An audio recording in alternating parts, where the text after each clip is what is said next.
சேகரா, சேகரா,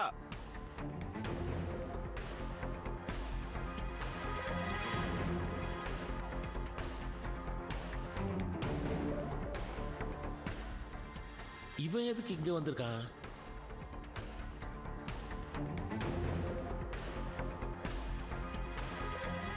டேய், என்னடா சேகரா சேகரான்னு வெளியே நின்று கூப்பிட்டு இருக்க? வாடா உள்ள. இல்ல இல்ல இல்ல இல்லடா, உள்ள வந்து நான் என்னத்த பேச போறேன்?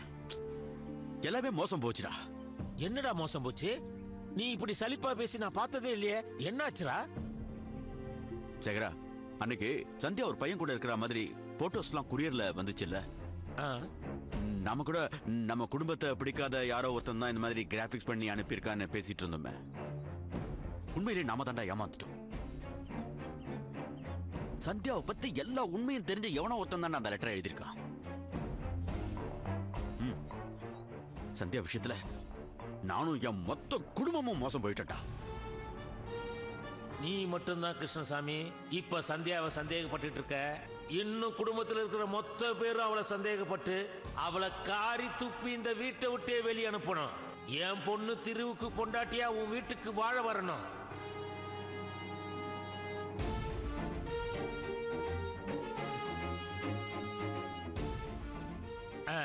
டேய் கிருஷ்ணசாமி, என்னடா ஆச்சு உனக்கு?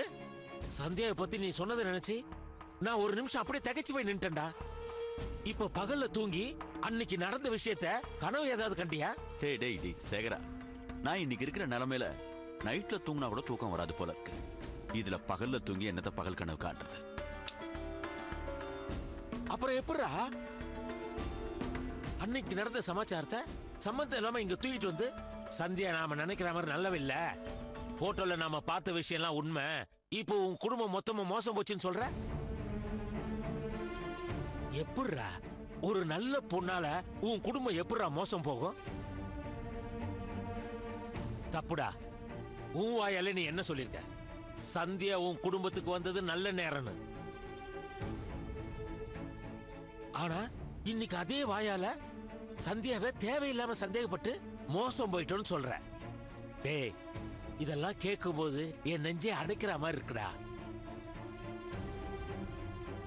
டேய், ஒன்னு நல்லா தெரிஞ்சுக்க. சந்தியா உன் வீட்டுக்கு எந்த நோக்கத்தோட வந்தாலோ அதெல்லாம் பழைய கதைடா. ஆனா இப்ப இருக்கிற சந்தியா புது சந்தியா. அவ வந்த நேரம் தான் உன் ஞாபகம் மருதி முழுசா குணமாச்சு.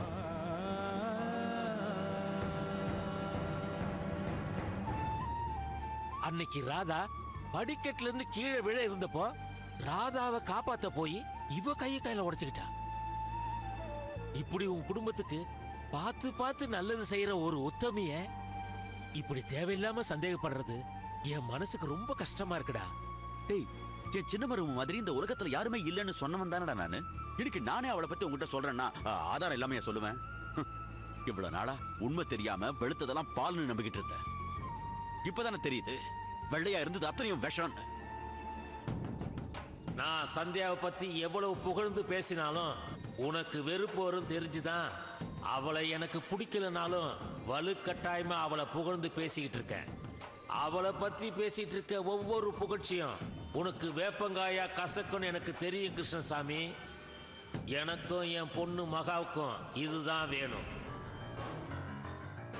ஏண்டா கிருஷ்ணசாமி, நான் சந்தியாவை கறந்த பாலை விட சுத்தமானவன் சொல்லிட்டு இருக்க. நீ என்னடானா வெள்ளை நிறத்துல இருக்கிற விஷம் சொல்ற? அப்படி என்னடா சந்தியாவை பத்தின உண்மை ஆதாரபூர்வமா பார்த்த? எனக்கு இப்ப நீ சொல்லி ஆகணும். அதை சொல்றதுக்கு தானடா உள்ள இருந்தவன நான் கூப்பிட்டேன். நீ என்னடா வந்ததுல இருந்து அவளை பத்தி பாராட்டு மடலாவே வாசிட்டு இருக்க. என்ன எங்க பேச விட்ட? சரி சரி சரி, நான் இனி பேசவே இல்ல. நீயே பேசு, நான் கேட்கிறேன். இல்லடா, அன்னைக்கு போட்டோல சந்தியா கூட ஒரு பையன் இருந்ததை பார்த்தான்ல, அந்த பையன் பேரு ராஜேஷ். இப்ப என்னடானா அவளை தேடி வீட்டுக்கே வந்துட்டான்டா. டேய், இந்த விஷயத்தை பத்தி தெரிஞ்சது நீ நானும் மட்டும்தானே. இப்ப நான் என்னத்தடா பண்றது? என்னடா சொல்ற? போட்டோல பார்த்த பையன் பேரு ராஜேஷா? இப்ப அவன் உன் வீட்டுக்கே வந்திருக்கானா? ஆமாண்டா. டேய், நீ சொல்றதை என்னால் நம்பவே முடியலடா. நீ சொல்றதெல்லாம் கனவுல மட்டும்தான்டா சாத்தியம். நிஜத்துல எப்படிடா ஒரு பொண்ணு, அதுவும் சந்தியா, போட்டோல நாம பார்த்த பையனை அவ எப்படா வீட்டுக்கு வர வைப்பா? டே நான் சொல்றேன்னு தப்பா எடுத்துக்காதடா. உனக்கு மறுபடியும் மூளையில ஏதோ பிரச்சனை ஸ்டார்ட் ஆயிடுச்சுன்னு நினைக்கிறேன்டா. டேய், நான் சொன்னது அத்தனையும் சத்தியம் சொல்லிட்டு இருக்கேன். அதை நம்பாம என் மேலே சந்தேகப்படுறியா? இது பாரு, உனக்கு நம்பிக்கைனா என் கூட வா. நானே ரசிகத்தை காட்டுறேன். கைய விடுற. உனக்கு என்ன நான் வரணும் அவ்வளவுதானே? வரேன் போ.